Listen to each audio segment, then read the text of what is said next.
Mari kita buka firman Tuhan ya. Mari kita buka langsung di dalam Markus pasalnya yang kedua ayat 1 sampai ayat yang ke-12. Oke, kita akan baca ayat ini bergantian. Saya akan baca ayat yang pertama, Bapak Ibu Saudara Saudari sekalian. Ayat yang kedua, kita bergantian sampai ayatnya yang ke-12.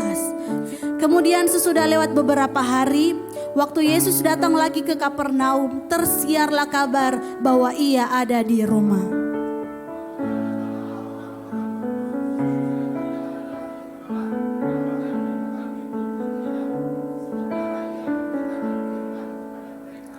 Ada orang-orang datang membawa kepadanya seorang lumpuh digotong oleh 4 orang.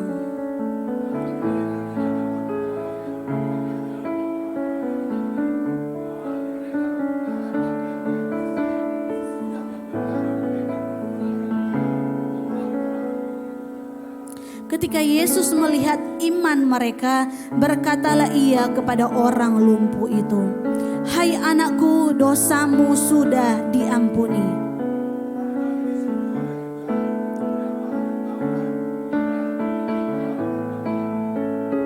Mengapa orang ini berkata begitu? Ia menghujat Allah. Siapa yang dapat mengampuni dosa selain daripada Allah sendiri?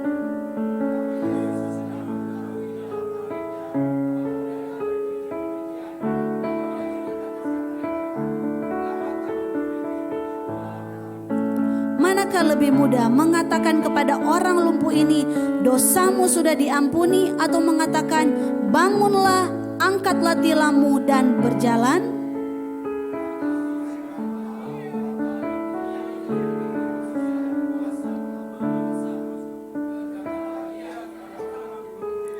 Kepadamu kukatakan, bangunlah, angkatlah tempat tidurmu dan pulanglah ke rumahmu.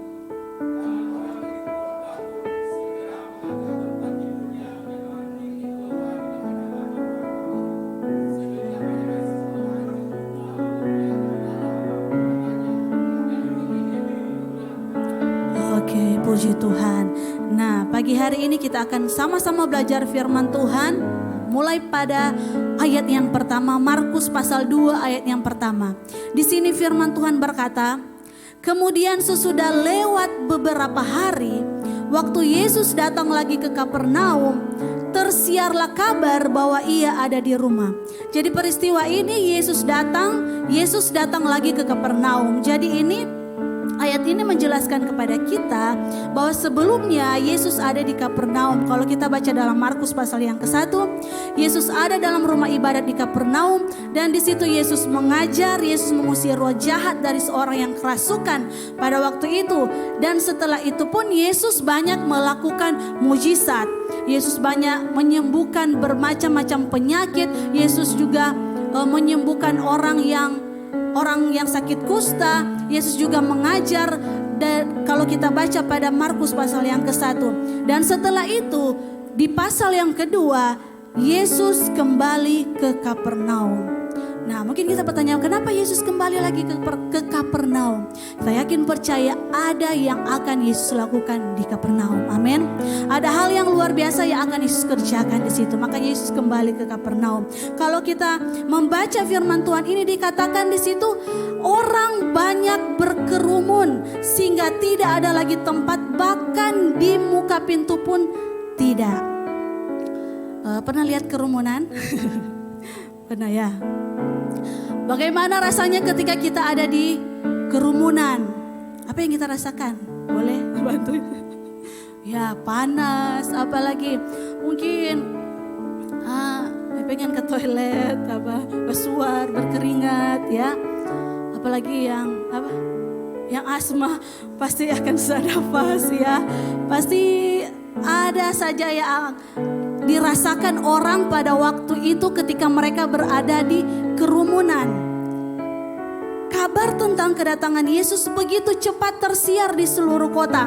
Orang-orang datang mencari Yesus dengan motivasi yang berbeda-beda. Kalau kita baca ayat ini, ada orang yang datang untuk bertemu dengan Yesus, motivasi ada yang ingin merasakan mujizat, ingin melihat mujizat karena mereka telah melihat dan telah mendengar tentang mujizat-mujizat yang Yesus lakukan. Maka orang-orang yang memiliki motivasi datang untuk melihat mujizat Tuhan dan ingin juga merasakan mujizat Tuhan. Ada juga orang yang datang karena keramaian. Jadi ada berbagai-bagai motivasi orang datang pada waktu itu untuk melihat Yesus. Ada yang karena rame, ya ikut-ikut rame. Jadi karena melihat keramaian mereka juga pergi ke situ. Dan ada juga di situ beberapa ahli Taurat dan orang Farisi. Motivasi mereka ingin mencari kesalahan dari Yesus.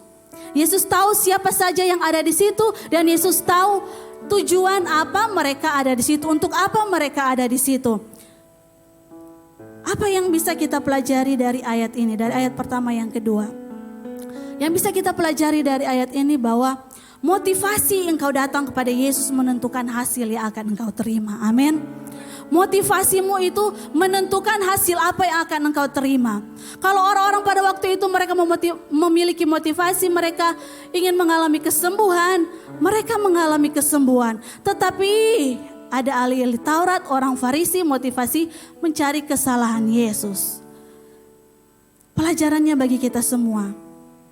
Kalau engkau mengenal Yesus dengan benar, maka engkau akan memiliki motivasi yang benar juga saat engkau datang kepadanya. Amin. Engkau datang beribadah juga saat ini. Ketika engkau memiliki motivasi yang benar, engkau akan diberkati lewat ibadah ini. Amin. Lewat pujian-pujian yang dinaikkan, engkau akan merasakan sukacita. Ketika engkau memiliki motivasi yang benar, engkau mau memuji Tuhan. Sekalipun engkau memiliki tantangan, sekalipun engkau memiliki persoalan, tetapi ketika engkau memiliki motivasi yang benar, engkau mau memuji Tuhan, engkau datang beribadah, mau bertumbuh lewat firman Tuhan, maka berkat-berkat dari ibadah itu akan engkau terima. Amin. Tetapi kalau seperti orang Farisi, ahli Taurat hanya ingin mencari kesalahan Yesus, mereka tidak dapat berkat. Ya.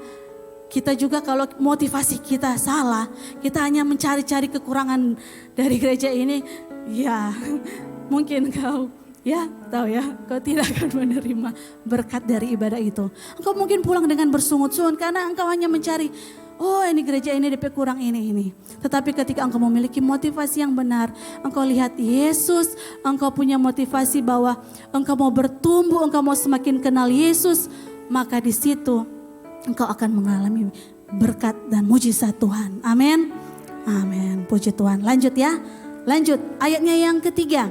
Sementara ia memberitakan firman kepada mereka, di situ dikatakan ada orang-orang datang membawa kepadanya seorang lumpuh digotong oleh 4 orang. Pernah melihat orang lumpuh? Pernah melihat orang lumpuh yang dibawa oleh orang lain?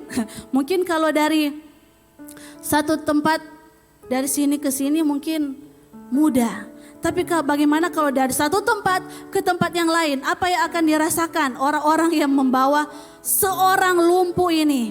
Apa yang dirasakan? Ya, mungkin ya capek, repot. Mungkin juga mereka memiliki urusan mereka masing-masing. Mereka juga mungkin punya kesibukan mereka masing-masing. Tetapi mereka mau membawa teman mereka. Nah, kita lihat selanjutnya dulu. Orang-orang datang membawa kepadanya seorang lumpuh digotong oleh 4 orang. Tetapi mereka tidak dapat membawanya kepadanya. Selanjutnya, karena orang banyak itu lalu mereka membuka atap yang di atasnya. Sesudah terbuka mereka menurunkan tilam, tempat orang lumpuh itu terbaring. Nah, kita lihat urutannya dulu ya. Kita tahu di sana ada kerumunan dan Tuhan menyampaikan firman di sana. Dan firman Tuhan bilang tidak ada tempat lagi dalam kerumunan itu. Kalau dalam terjemahan lain di situ dikatakan tidak ada lagi tempat untuk berdiri. Nah, coba tolong bayangkan dulu. Tidak ada tempat lagi untuk orang berdiri. Sedangkan orang berdiri saja tidak ada tempat, berarti begitu banyak orang yang ada di situ, kerumunan orang. Bagian ini sangat menarik, bagian Markus menulis, bagian ini sangat menarik. Mengapa menarik? Karena kalau kita melihat cerita paralelnya di dalam Matius dan Lukas, di situ ceritanya pendek sekali. Matius cuma menulis bahwa ada seorang datang, mereka membawa orang lumpuh ini kepada Yesus, selesai.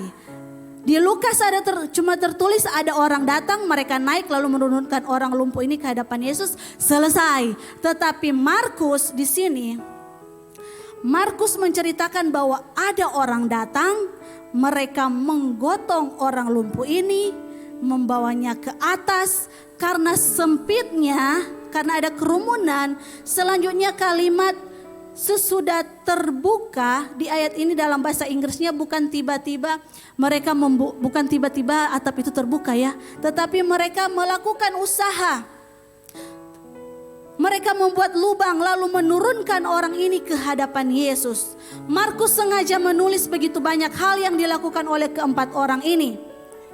Markus bukan cuma menceritakan mereka datang membawa orang lumpuh ini lalu selesai, melainkan bagaimana mereka datang, mereka memanjat, mereka menggali lubang, dan setelah menggali lalu mereka menurunkan orang lumpuh ini.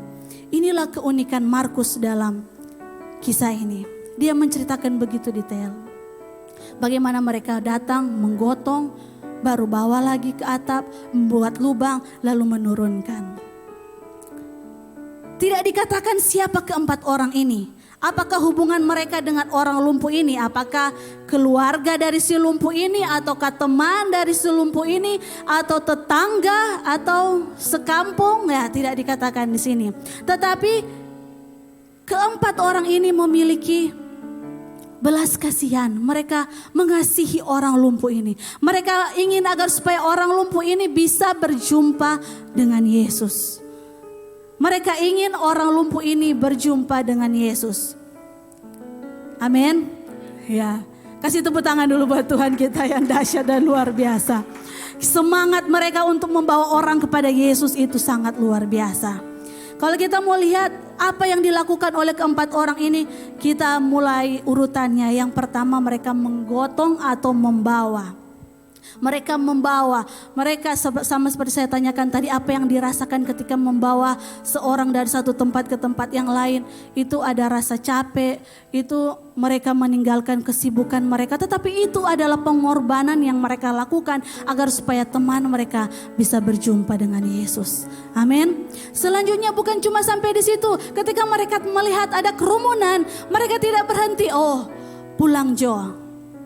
Soalnya tidak ada tanpa. Mereka tidak berpikir untuk menyerah, tetapi mereka berpikir bagaimana supaya si lumpuh ini bisa berjumpa dengan Yesus. Apa yang mereka lakukan? Naik di mana? Naik atap, naik ke atap. Tolong cuma baca mereka menaiki atap, tapi kita tidak tahu proses menaiki atap. Ada yang pernah naik atap di sini? Pernah ganti seng atau apa ya? Gitu. Tapi bagaimana ketika membawa orang naik atap? Apa yang terjadi pada waktu itu? Begitu repot mereka mau repot menaikkan teman mereka. Bukan cuma sampai situ, sampai di atap bukan cuma selesai. Bikin lubang, bukan cuma lubang begini, tetapi lubang yang muat untuk menurunkan si lumpuh ini. Apa yang bisa kita pelajari dari kisah ini? Seberapa sungguh hati kita mengasihi orang lain menentukan seberapa keras kita mengupayakan orang itu untuk dapat mengalami perjumpaan dengan Tuhan Yesus. Amin. Kita percaya di setiap hati kita memiliki kerinduan untuk membawa semakin banyak jiwa datang pada Tuhan. Membawa orang kenali Tuhan, membawa orang kepada Yesus. Ada banyak hal yang perlu kita lakukan, salah satunya berkorban, ada pengorbanan. Kita lihat dari keempat orang ini. Mereka berusaha karena ada kasih, maka mereka bisa melakukan itu. Amin. Mereka memiliki hati yang mengasihi. Yang pertama dulu miliki hati yang mengasihi.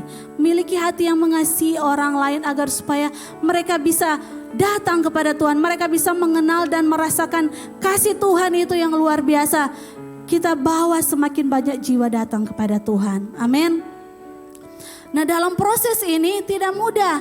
Apalagi ketika pada waktu di atap, kalau kita kembali ke kisah yang tadi. Ketika mereka ada di atap, proses menurunkan seorang lumpuh ini ke bawah butuh kerjasama. Betul? Betul? Bagaimana kalau yang satu nyanda apa ya istilah. Yang satu dia masih pegang, satu selesai lepas. Nah, apa yang akan terjadi? Aduh, kasihan lumpuh le, kasihan kunciri dari atap. Apa yang terjadi? Bisa fatal ya akibatnya.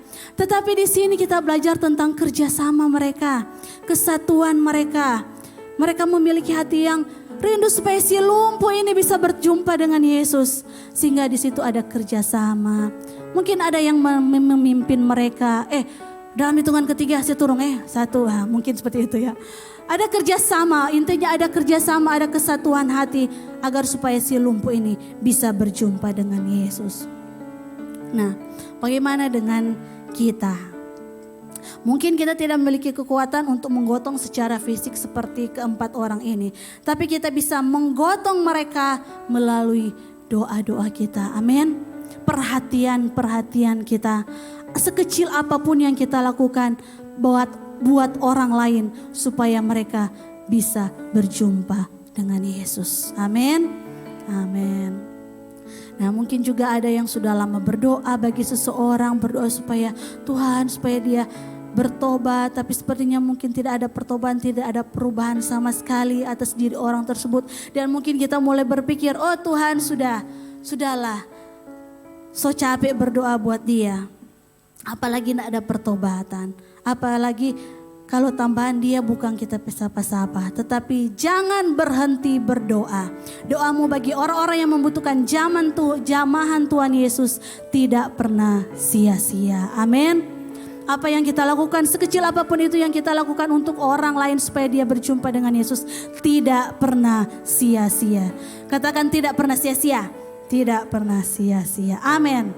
Selanjutnya, masih ada selanjutnya. Ya. Apa yang bisa kita pelajari? Nah, kalau kita lihat tujuan dari keempat orang ini, bahkan si lumpuh ini tujuan mereka agar supaya si lumpuh ini sembuh kan? Benar? Tujuan keempat orang ini membawa si lumpuh ini kepada Yesus. Tujuan yang pertama supaya si lumpuh ini sembuh. Tetapi apa yang kita lihat di ayat itu, kita baca di ayatnya yang ke-4 dan 5. Tetapi mereka tidak dapat membawanya kepadanya karena orang banyak itu. Lalu mereka membuka atap yang di atasnya. Sesudah terbuka mereka menurunkan tilam tempat orang lumpuh itu terbaring. Ayat 5. Ketika Yesus melihat iman mereka, berkatalah ia kepada orang lumpuh itu. Apa yang Yesus bilang? Hai anakku, dosamu sudah diampuni. Mungkin kita bertanya, ini tujuannya supaya dia sembuh. Tetapi kenapa Yesus bilang, hai anakku, dosamu sudah diampuni? Mengapa Yesus tidak bilang, hai anakku, engkau sudah sembuh, berdirilah, berjalanlah. Mengapa yang pertama Yesus katakan, hai anakku, dosamu sudah diampuni? Hai anakku, dosamu sudah diampuni. Salah satu yang bisa kita pelajari dari bagian ini adalah kadang tujuan kita tidak seperti yang Tuhan lakukan, tetapi apa yang Tuhan lakukan pasti yang terbaik. Katakan amin. Ya, pasti apa yang Tuhan lakukan itu yang terbaik. Walaupun kadang tujuan kita tidak seperti yang Tuhan lakukan, tetapi percayalah bahwa segala sesuatu yang Tuhan lakukan itu yang terbaik untuk kita. Kita belajar dari kisah ini. Mereka bersatu untuk tujuan yang jelas, mengharapkan kesembuhan. Tapi beda dengan apa yang dilakukan oleh Tuhan Yesus. Tapi apa yang dilakukan oleh Tuhan Yesus itu yang terbaik. Apa hubungannya kesembuhan dengan dosa diampuni? Tapi Yesus sebagai Allah tahu bahwa kebutuhan terbesar manusia, Tuhan tahu kebutuhan terbesarmu, bahkan yang kita sangka kita butuhkan, bagi Allah hal itu bukanlah yang terpenting. Apa yang bisa kita pelajari selanjutnya? Yesus tahu kebutuhan utama manusia ialah pengampunan dosa. Yesus tahu bahwa dia perlu Yesus, dia perlu pengampunan dosa terlebih dahulu, kesembuhan rohani terlebih dahulu yang diutamakan. Amin. Kesembuhan rohani baru dia mengalami kesembuhan secara jasmani. Ketika Yesus melihat iman mereka, mereka punya iman kepada Yesus. Kesembuhan terjadi, kesembuhan rohani yang utama. Apakah engkau sekarang, mungkin pertanyaannya bagi kita semua, apakah engkau sekarang mengalami kelumpuhan dalam tanda kutip ya? Apakah kelumpuhan mungkin dalam kelumpuhan secara rohani, kelumpuhan secara apa? Materi, kelumpuhan secara apa? Mungkin kelumpuhan itu yang sedang engkau alami. Satu hal, engkau perlu Yesus. Amin. Yesus, engkau perlu Yesus, itu yang terutama. Engkau perlu Yesus. Kita belajar dari keempat orang ini. Mereka berusaha dengan semaksimal tenaga usaha mereka agar supaya dia bisa berjumpa dengan Yesus. Dan ketika dia berjumpa dengan Yesus, Yesus tahu kebutuhan utamanya. Dia perlu Yesus. Di saat kita juga membawa orang kepada Tuhan, kita akan berjumpa dengan orang-orang yang memiliki kelumpuhan-kelumpuhan mereka. Dan kita perlu katakan kepada mereka, engkau butuh Yesus. Amin. Mereka butuh Yesus. Kita miliki hati yang penuh kasih untuk membawa mereka berjumpa dengan Yesus. Selanjutnya, si lumpuh ini bisa berjumpa dengan Yesus karena dia ada di komunitas yang benar, betul? Tentu dia ada di komunitas yang benar. Dilihat dari keempat orang ini yang berusaha dengan sekuat tenaga mereka untuk berjumpa dengan Yesus. Saya yakin percaya dia berada di komunitas yang benar. Makanya kita terlibatlah dalam connect group. Amin. Dalam connect group ketika engkau mengalami kelumpuhan ada orang-orang yang rela dengan kasih untuk menggotong engkau, membongkar atap untuk engkau agar supaya engkau bisa berjumpa dengan Yesus, mengalami kasih Yesus. Berikan tepuk tangan buat Tuhan kita. Semua orang butuh Yesus. Amin. Dan itu adalah tugas kita untuk menyampaikan kepada mereka, mereka butuh Yesus. Haleluya. Amin. Saling mengasihi, saling melayani, saling menopang adalah sikap yang ditunjukkan oleh keempat orang ini untuk memperkuat sebuah komunitas juga. Kita perlu untuk saling mengasihi, saling melayani, saling menopang. Amin. Amin. Sebuah komunitas persekutuan pelayanan dan bahkan gereja sekalipun memiliki program kerja yang bagus, tapi jika para anggotanya tidak punya kesatuan hati, tidak hidup rukun, berjalan sendiri-sendiri, tidak ada kerjasama, bersikap egois, apalagi tidak punya kepedulian satu dengan yang lain, niscaya goalnya tidak akan pernah tercapai. Sebab ada tertulis Matius 12 ayat 25, setiap kerajaan yang terpecah-pecah pasti binasa, dan setiap kota atau rumah tangga yang terpecah-pecah tidak dapat bertahan. Jadi kesatuan dan kerjasama itu penting untuk membawa semakin banyak jiwa pada Tuhan. Amin.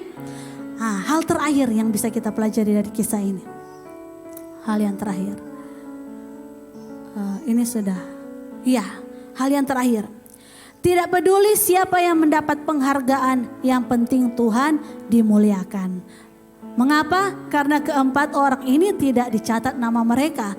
Dan setelah si lumpuh ini lumpuh, tidak dicatat juga apakah si lumpuh ini mencari keempat orang itu. Tidak dicatat apakah dia mencari teman itu. Tetapi pelajaran dari peristiwa ini adalah tidak penting siapa yang mendapat penghargaan, yang penting Tuhan dimuliakan. Di dalam akhir ayat itu dikatakan bahwa orang-orang yang melihat semua orang takjub lalu memuliakan Allah. Semua orang yang ada di situ memuliakan Allah. Mereka katakan yang begini belum pernah kita lihat. Amin. Amin. Haleluya, puji Tuhan. Kadang apa yang kita lakukan mungkin dalam tim kelihatannya tidak dihargai. Jangan kecil hati, lihat dampaknya dari apa yang telah Anda kerjakan. Terus kerjakan sekecil apapun itu. Kalau tujuanmu untuk membawa jiwa, semakin banyak jiwa datang kepada Tuhan, Tuhan akan menolongmu. Amin. Sampaikan kepada orang bahwa mereka butuh Yesus. Dari peristiwa ini kita belajar bahwa dalam kesatuan, kerjasama, ada mujizat dalam kesatuan. Amin. Ada mujizat dalam kesatuan, ada mujizat dalam kerjasama. dan itu yang Tuhan kerjakan. Amin.